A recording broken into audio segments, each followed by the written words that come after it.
नमस्कार, आदाब। मैं हूं मोहम्मद इमरान। बारिश पहाड़ों पर ही नहीं बल्कि मैदानों पर भी आफत बनकर बरस रही है। दरअसल उत्तराखंड, हिमाचल और जितने भी पहाड़ी राज्य हैं, सब जगह बारिश से सड़कें तहस नहस हो गई हैं। उसके अलावा जनजीवन भी अस्त व्यस्त हो गया है। कहीं बादल फट रहे हैं तो कहीं बाढ़ आ रही है। उत्तराखंड में बादल फटने का वीडियो चारों तरफ वायरल हो गया, जिसमें 5 लोगों की मौत हुई और करीब 60 लोग अब तक लापता हैं। उत्तराखंड के मुख्यमंत्री पुष्कर सिंह धामी उत्तरकाशी पहुंच चुके हैं। उन्होंने उस गांव का दौरा किया है जहां बादल फटे थे।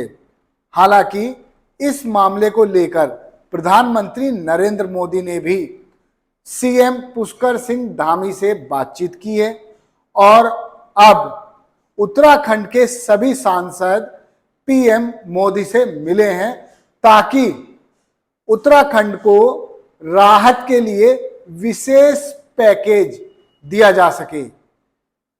हिमाचल की बात करें तो हिमाचल में भी लगातार बारिश आफत बनकर बरस रही है। मंडी, कुल्लू, मनाली, शिमला और प्रदेश के लगभग सभी जिले इस वक्त बारिश से प्रभावित हैं। शिमला, कुल्लू मनाली, मंडी, ये सभी सड़कें इस वक्त बंद कर दी गई हैं। बताया जा रहा है कि 500 से अधिक सड़कें बह चुकी हैं। ना जाने कितने छोटे छोटे पुल तबाह हो चुके हैं, बह चुके हैं। अब सरकार लगातार हिमाचल में भी रेस्क्यू ऑपरेशन चला रही है। उत्तराखंड में उत्तरकाशी जिले में सेना, आईटीबीपी, एनडीआरएफ की टीम लगातार बचाव कार्य में लगी हुई है। पौड़ी जिले के धराली गांव इस वक्त पूरी तरह तबाह हो चुका है। आपने सोशल मीडिया पर वीडियो जरूर देखा होगा किस तरह से अचानक से लैंडस्लाइड हुआ और बहता हुआ पानी आया और बड़ी बड़ी इमारतों को बहाकर ले गया। 5 लोगों के मरे जाने की पुष्टि हो चुकी है और 60 लोग अब तक लापता हैं। सीएम का कहना है कि लापता लोगों की तलाश की जा रही है। हालांकि उत्तर प्रदेश भी बारिश से अछूता नहीं रहा है। उत्तर प्रदेश में भी लगातार हो रही बारिश ने करीब 50 जिलों पर सीधे वार किया है। प्रयागराज, वाराणसी, भदोई, आजमगढ़, बहराइच, बलरामपुर, श्रावस्ती, तमाम पूर्वी उत्तर प्रदेश के जिले ऐसे हैं जहां लगातार हो रही बारिश और नदियों के पानी से करीब 1,500 गांव डूब चुके हैं। लखनऊ में हो रही बारिश भी लोगों के लिए आफत बन चुकी है। जनजीवन अस्त व्यस्त हो चुका है। गोमती नदी का जल स्तर लगातार बढ़ता जा रहा है और लखनऊ में अलग अलग इलाकों में पानी घुटने से भी ऊपर जा चुका है, लोगों के घरों में भर चुका है। चलिए बताते हैं कि पहाड़ी इलाकों में आखिर किस तरह से बादल फटते हैं और किस तरह से ये इतनी तबाही मचा रहे हैं। दरअसल पहाड़ी इलाकों में खासकर उत्तराखंड और हिमाचल में बादल फटने की घटनाएं आम हो चुकी हैं। इस वर्ष कई घटनाएं हो चुकी हैं जिसमें जान और माल दोनों का ही नुकसान हुआ है। बादल फटने का मुख्य कारण है भारी मात्रा में नमी से भरे बादलों का पहाड़ों से टकराना।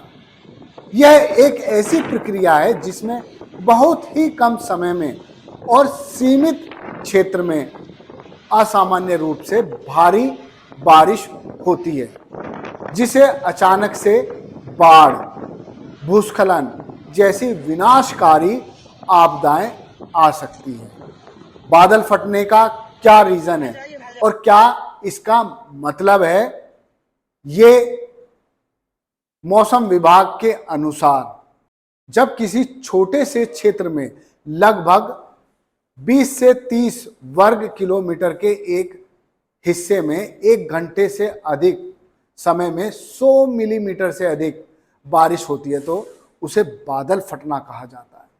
यह सामान्य बारिश से बहुत अलग होती है क्योंकि इसमें बारिश की बूंदें एक साथ बहुत तेजी से जमीन पर गिरती हैं। आपने कभी कभी देखा होगा मूसलाधार बारिश, उस दौरान भी कितना पानी भर जाता है।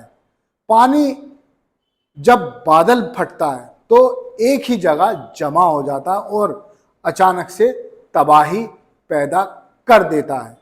बादल फटने की घटना के पीछे कई वैज्ञानिक कारण भी हो सकते हैं।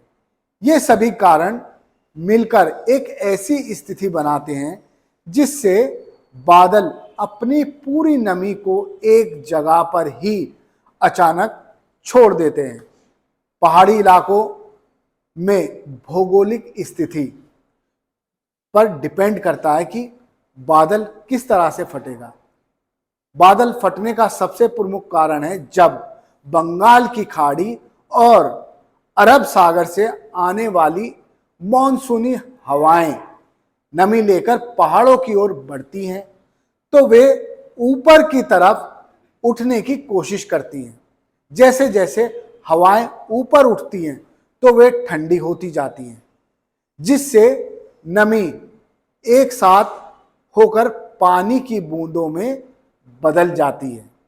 यानी जितनी ह्यूमिडिटी होती है वो एक साथ पानी की बूंदों में चेंज होती है और ऊपर उठने वाली हवाएं रुकने लग जाती हैं पहाड़ों के कारण।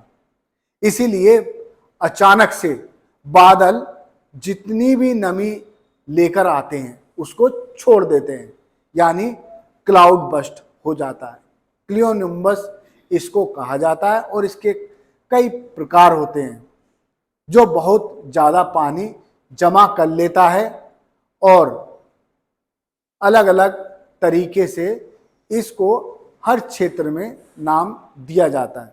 उसके अलावा पानी की बूंदों का गुरुत्व आकर्षण भी बादल फटने में एक अहम भूमिका अदा करता है।